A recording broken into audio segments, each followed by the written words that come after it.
Ito na siguro ang pinakamurang top box na nakita ko na premium version. Ang brand ng top box na to ay FTR. At ang model naman niya ay Cobalt version 2. Ayan, napakagandang tingnan, no? Ayan, solid na solid ang kanyang pagkakagawa. Nakuha ko lang to sa halagang I think 1,200. Dual lock din siya. So ito yung first lock niya para dun sa roof cover. Yan, pag binuksan mo meron na rin siyang parang sapin sa loob. Ayan, dun sa ibabaw. Ayan, ibabaw.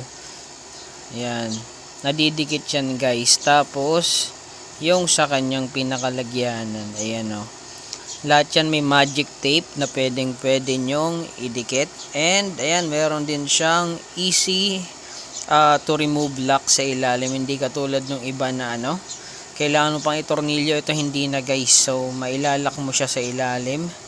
I-unlock mo lang, matatanggal mo na yung box. Ganun lang siya kasimple, no? Unlike dun sa mga ibang top box nga na ditornilyo pa, papahirapan ka pa bago mo matanggal, no? So ito, dilak lang siya.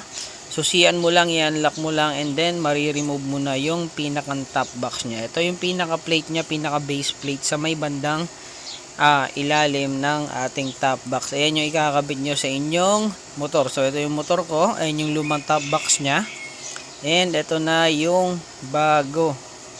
Ayan, Cobalt version 2. Hindi ba napakalupit, 45 liters na rin to. At ang maganda dito is flat roof nga siya, so pwedeng mong paglagyan yung kanyang ibabaw, itatali mo lang.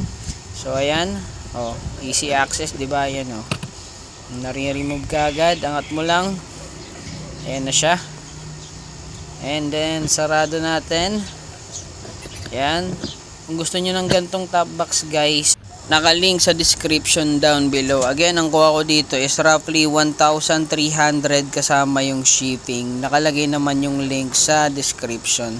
Click nyo lang para makabili din kayo ng sa inyo, no? Yan, napakalupit. Cobalt version 2.